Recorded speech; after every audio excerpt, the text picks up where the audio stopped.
ঘোষণা করেছেন ওয়ামা খালাকুতুল জিন্না ওয়াল ইনসা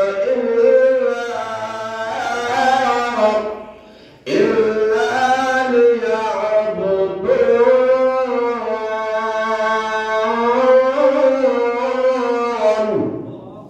আল্লাহ রাব্বুল আলামিন বলেন মানব আর দানবকে অন্য কোনো কারণে আমি আল্লাহ সৃষ্টি করি নাই, একমাত্র আমার গোলামি করার জন্য সৃষ্টি করেছি। মানুষটা আলাদা করে চিন্তা বেশি আমার গোলামি চলবে কার?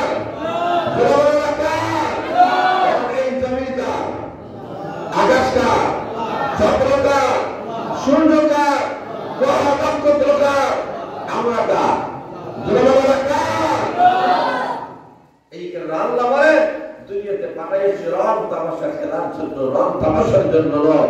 আপা হাসিবতুম আন্নামা খালাকনাকুম আবাসা, তোমরা কি ধারণা করো আমি আহকামুল হাকিমিন তোমাদেরকে অনর্থক সৃষ্টি করেছি? না, নির্দিষ্ট একটা কারণে আমি আল্লাহ সৃষ্টি করেছি।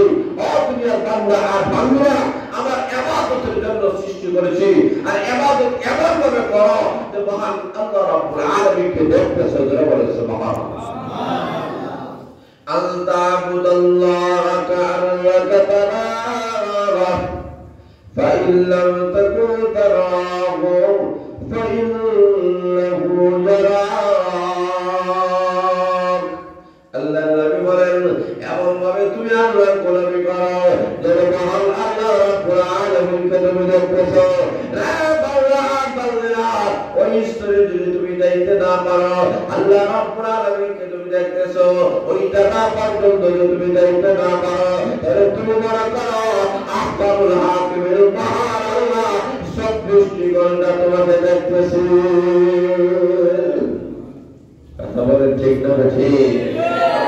আল্লাহকে দেখি না, কিন্তু আল্লাহ আমাদেরকে দেখেন কিনা? কথা বলেন দেখেন কিনা? এইভাবে এমন ভাবে নামাজ পড়ো, এমন ভাবে আল্লাহর গোলামি করো, এমন ভাবে নামাজ পড়ো, এমন ভাবে সিজদা করো, এমন ভাবে রুকু করো যে আহকামুল হাকিম তোমার সামনে রয়েছেন। আল্লাহ যদি তোমার সামনে থাকেন তাহলে তোমার নামাজটা কত সুন্দর হওয়া দরকার।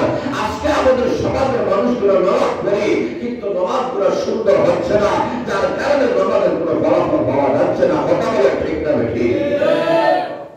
এই কারণে আল্লাহ রাব্বুল বলেন কেন তোমাদেরকে দুনিয়ার মধ্যে পাঠাইলাম? পাঠানোর কারণ হলো আমি আল্লাহর গোলামি করা, আমি আল্লাহ যে ইবাদত দিয়েছি ওই ইবাদত তোমরা করো। রং তামাশার জন্য, খেলা আর আরাম আয়েশের জন্য দুনিয়াতে আল্লাহ পাঠাই নাই।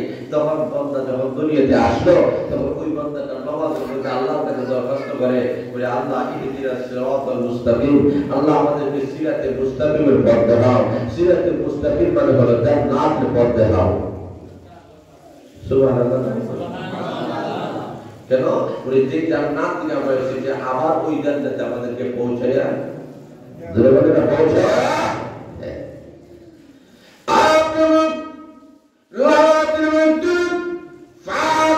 আমাদের মাধ্যমে আল্লাহ তোমার কাছে দরখাস্ত করলাম ইহদিনাস সিরাতাল মুস্তাকিম।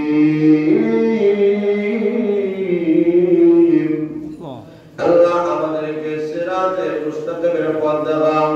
এর মানে হলো যে জান্নাত থেকে আমরা দুনিয়াতে এসেছি, দয়া করে মেহেরবানি করে ওই জান্নাত পর্যন্ত আল্লাহ তুমি আমাদেরকে পৌঁছে দাও। আমরা দুনিয়ার কোনো কিছু চাই না, আমরা চাই না আল্লাহ জান্নাত পর্যন্ত আমাদেরকে পৌঁছে দাও, জান্নাত দিয়ে দাও। কারণ এই দুনিয়াতে আমার চিরকাল থাকার জন্য আসে নাই। কারণ আমাদের মা বাবা, আমাদের পূর্বপুরুষ দাদা দাদি যারা অনেকেই কবরের বাসিন্দা হয়ে গেছেন। ঠিক না? আমরা এই দুনিয়াতে আমরা থাকবো না।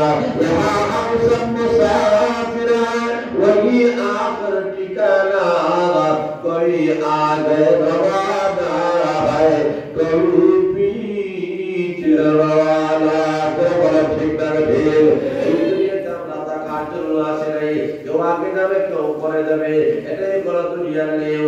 দুনিয়াতে আসার বেলায় তুমি সবাই তুমি কেঁদেছি যায়, আর যাওয়ার বেলায় তুমি হাসিয়া হাসিয়া চলে যাও। তোরা বলে ঠিক না যখন তুমি এসেছিলে এই ভুবনে কেঁদেছিলে তুমি একা হাসি ছিল সবাই ধরে বলেন ঠিক না রে এমন জীবন করতে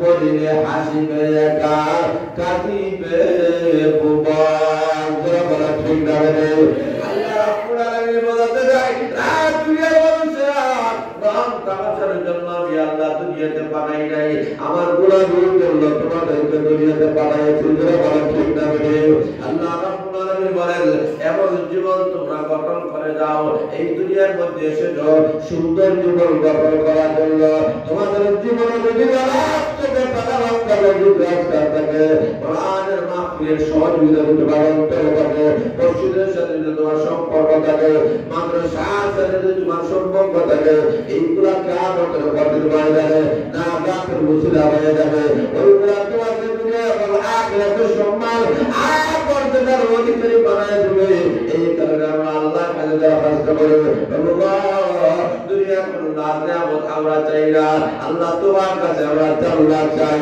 আয় আল্লাহ এই জান্নাত থেকে দুনিয়াতে এসেছি আল্লাহ ওই জান্নাত চাই কারণ জান্নাতে যাওয়ার মধ্যে কোনো পেরেশানি নাই জান্নাতের ভিতরে কোনো দুঃখ নাই জান্নাতের ভিতরে কোনো ব্যাপার নাই জান্নাতের ভিতরে কোনো অশান্তি নাই কোনো চিন্তা নাই জান্নাতের ভিতরে কোনো দুশ্চিন্তা নাই এমন একটা জান্নাতের নিয়ামত ওই জান্নাত পর্যন্ত আমাদেরকে পৌঁছায় দাও আল্লাহ বান্দিরা আল্লাহ কষ্ট করে আমার মহান আল্লাহ ফলাফিদার দেবেন রে বাংলা আর বাংলা আমি আল্লাহর কাছে দরখাস্ত করেছ আমি আল্লাহ রাব্বুল আলামিন তোমার দরখাস্ত কবুল মঞ্জুর করে দিলাম জোরে সুরে বলেন সুবহানাল্লাহ তাহলে আমাদেরকে বুঝতে হবে আমরা এই দুনিয়াতে ছিলাম না ছিলাম কই আসি কই আসি কই ধরে রাখতে হবে আসি কই যাবো কই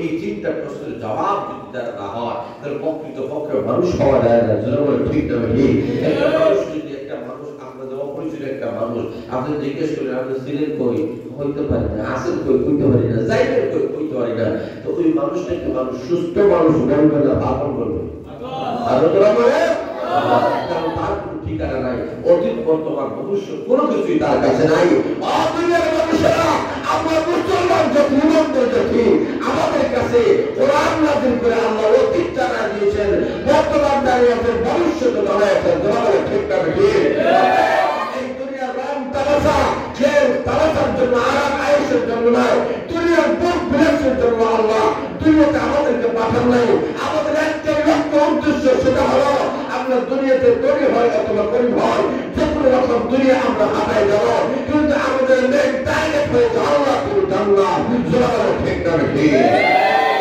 কিন্তু কাফিরদের জন্য জান্নাত নাই আসেনি জোরে বলেন আসেনি আজকে সারা বিশ্বের সমস্ত বেঈমান কাফেররা আজকে একটি প্ল্যাটফর্মে তারা চলে এসেছে কথা বলে ঠিক না ঠিক